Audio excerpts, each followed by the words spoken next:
Hi, my name is Sarah Bentley Pearson, and I am excited to share my podcast, which features wonderful talent that I've been so lucky to discover in the Southeast. This was born out of a list that I created in 2015 called Sarah's List. And through my work in real estate, which I've been doing since 2005, and styling work, and just my personal life and my personal interests, I've been able to meet so many wonderful people, and I'm excited to share them with you. Anna, thank you for coming. So glad to be here. Thank you. I'm sitting here looking at you, and you're such a beautiful woman. Gosh, coming from you, goodness. You're so beautifully styled and elegant, and I love it when I meet women that I could meet them here, I could meet them in Paris, I could meet them anywhere. You're that type of woman. You're a worldly woman. I mean, obviously, you're not from the United States. You're from Warsaw. Where I've been to Warsaw. Have you? Yes, my stepfather was the DCM of the American Embassy in East Berlin. Oh, wow. From 79 to 83. So I really understand what really communism is. And I always say, communism was a beautiful idea, but it's false. It's fake. It doesn't work. Like we would be driving down the road and there'd be 5 people standing around watching one person dig a ditch. Yeah. And then there were all these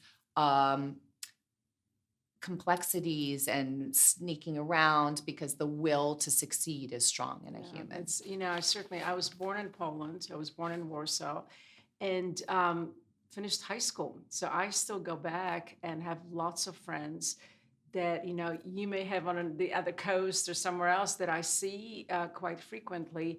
So even though I've been gone since very early 1980s and then have been educated in the US, college, medical school, and so forth, I do have a lot of friends and have really watched the country completely transform and become very different.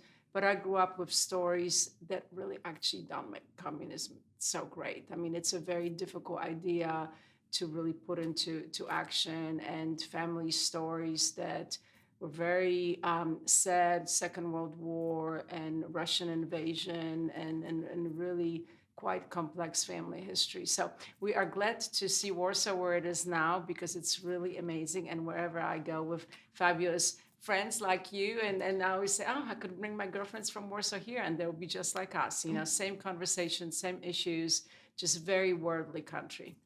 Well, and how were you able to finish high school in Warsaw and then go to college at UNC?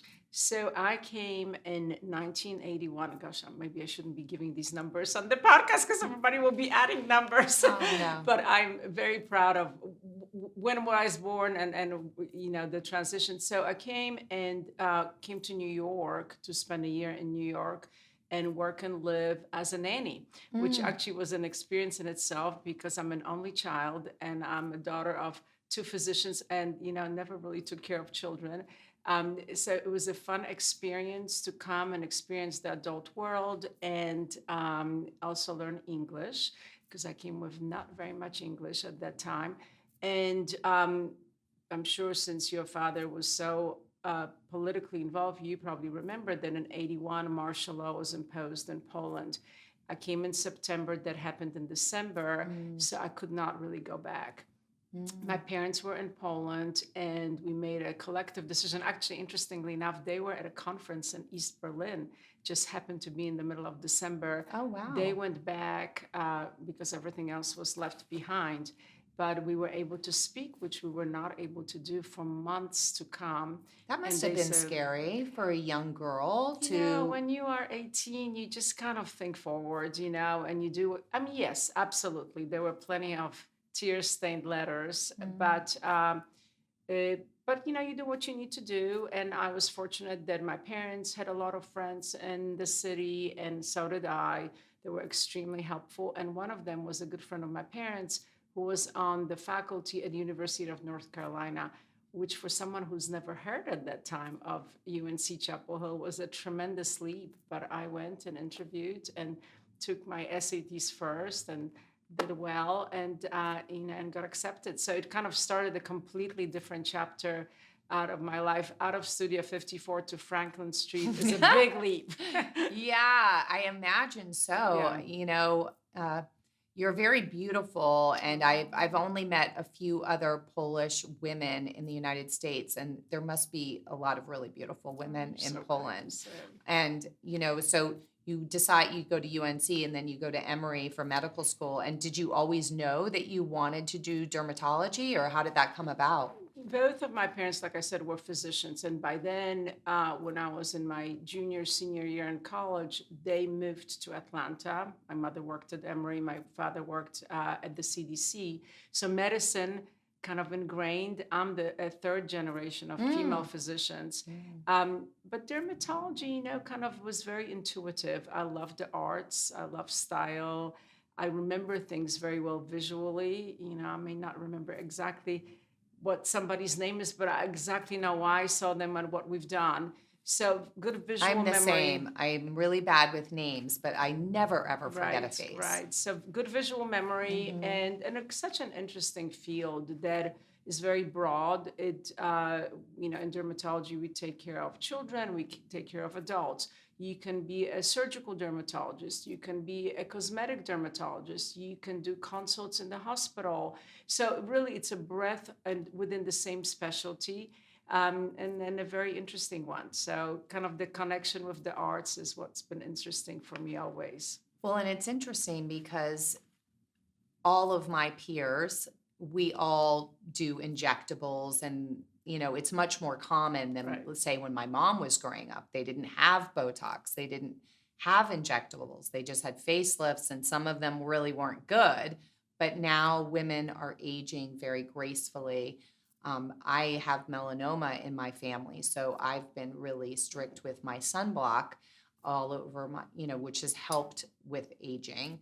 But it is daunting to Right. age, and seeing women do it gracefully is great. I mean, I think it's so important, to really keep in mind that we want to look great and healthy, and we want to look like we do. Understanding certain changes are inevitable, but you can witness that progress in the most beautiful way. And I tell patients all the time, if you have a cold, you take certain supplements. If you need to take an antibiotic, that's what you do.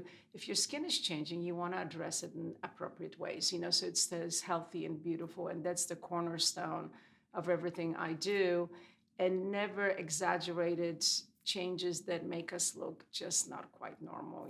And I certainly was very lucky when I was a senior resident at Emory in dermatology.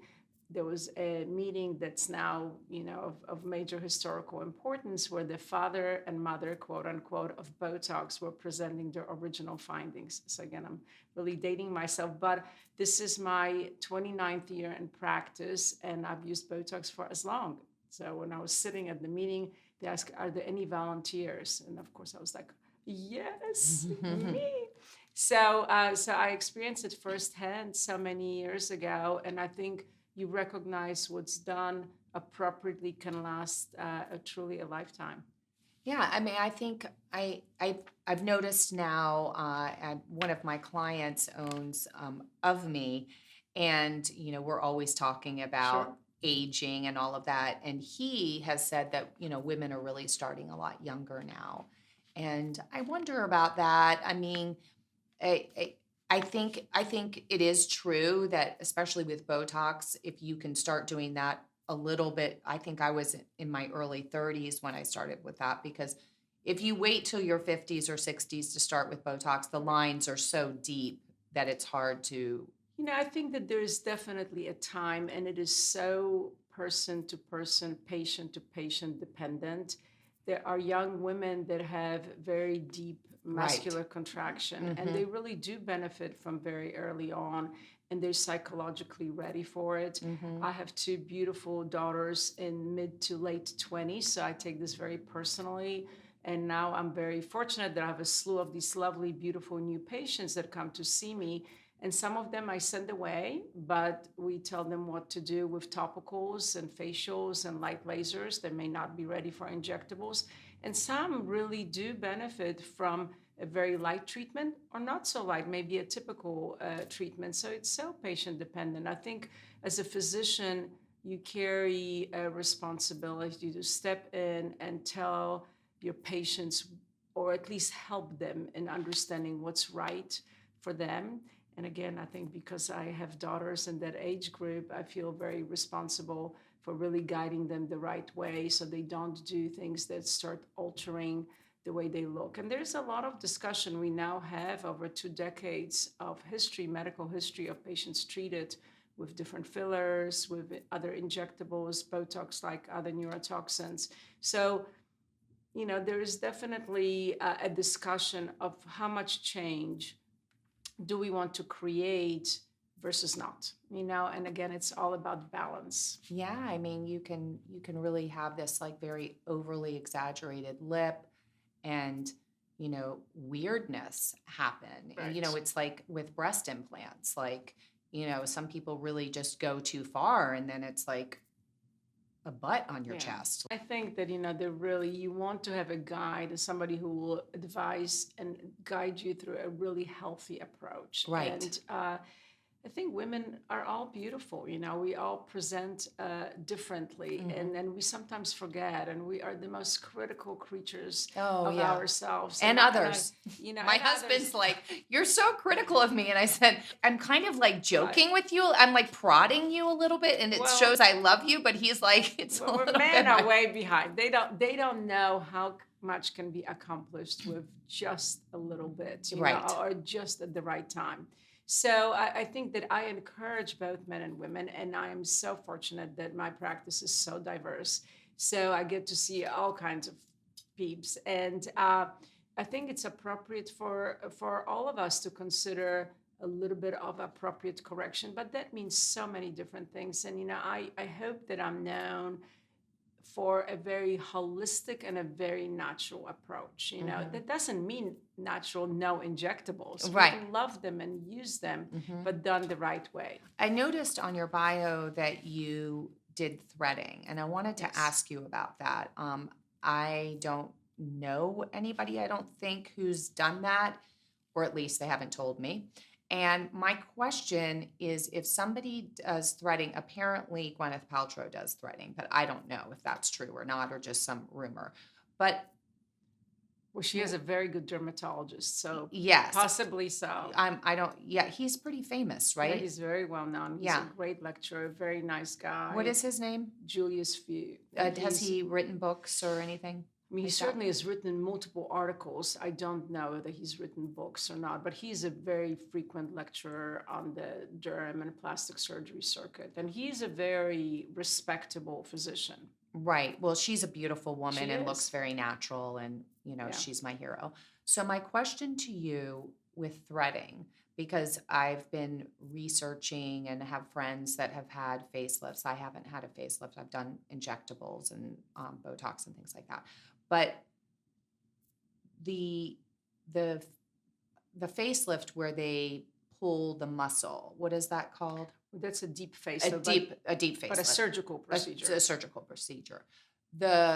The threading, how does that work? And is it a temporary thing? Do you keep going back for it? And does it replace a facelift, or is it something you kind of do before you're ready for that? So, the history of threads is fascinating. The first time threads were used was probably in early 1960s. Oh, wow. So that's a long history of multiple decades. And they have evolved, obviously, over years.